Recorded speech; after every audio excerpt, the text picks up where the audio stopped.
on March 2nd, 1998. Natasha had argued with her mother the night before, a typical family spat that left her feeling defiant. She decided to walk to school alone for the first time, proving her independence. The air was cool, the city alive with the hum of morning traffic. But as she crossed a quiet stretch of road, a white minivan pulled up beside her. In an instant, strong arms grabbed her, yanking her inside. Her screams were muffled by the door slamming shut. The driver, Wolfgang Psychlopel, a 35-year-old communications technician with a dark secret, sped away.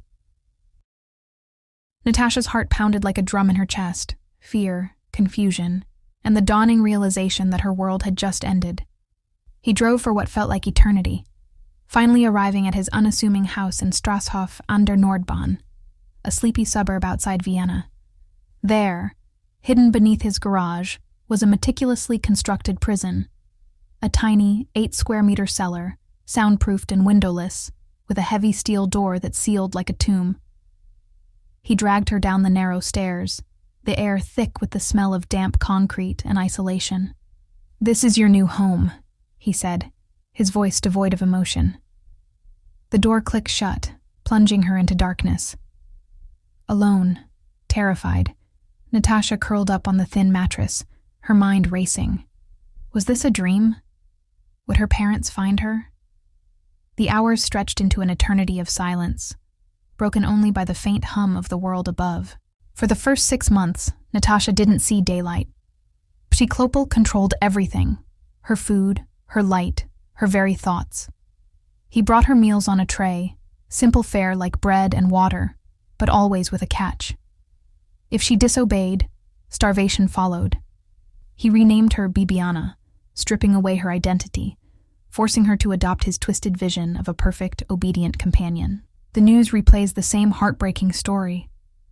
The disappearance of a 10-year-old girl, old photographs fading on the wall, appeals for information that lead nowhere.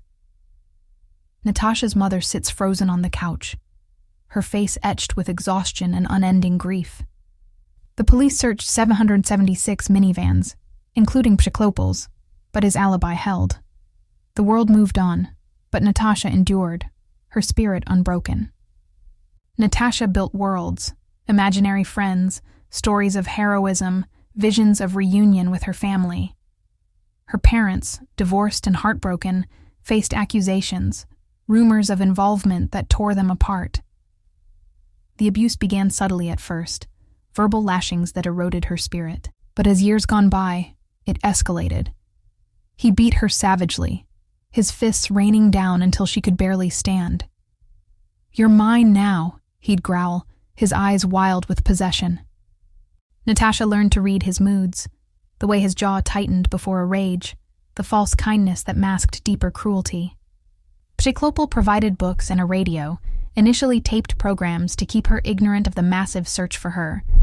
But Natasha devoured knowledge, teaching herself history, languages, and science. The radio became her lifeline to the outside world, whispers of freedom in foreign tongues. She created routines to stay sane, counting the cracks in the walls, exercising in the confined space, even talking to herself to remember her voice. "I will survive this." After the initial isolation, Psychlopel allowed her upstairs during the day, but she had to return to the cellar at night. They ate breakfast together, him at the head of the table, her silent and watchful. She cooked his meals, scrubbed his floors, all while plotting in silence. She was his slave, forced to clean his house half-naked, her head shaved bald to humiliate her further.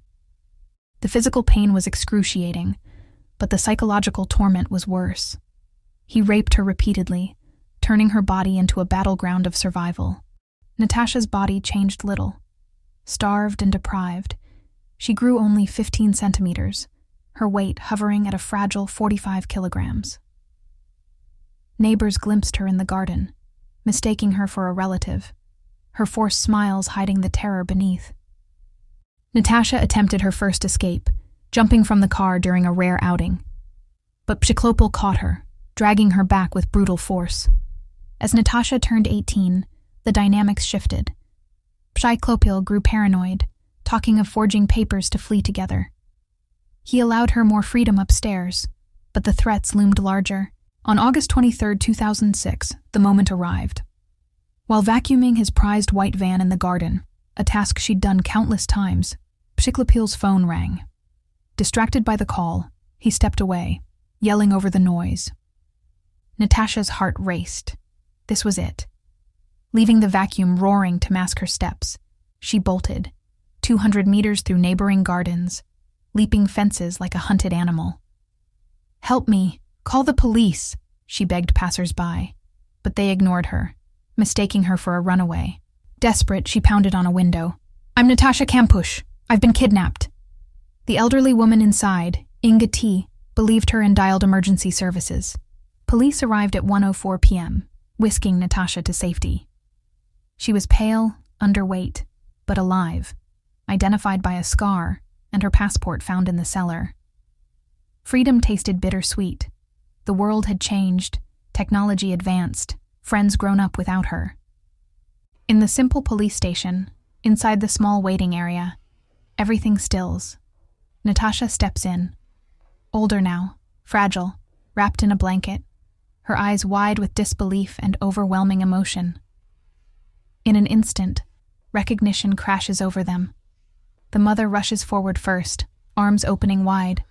They collide in a fierce, desperate embrace, two bodies locked together in a tangle of arms and trembling shoulders.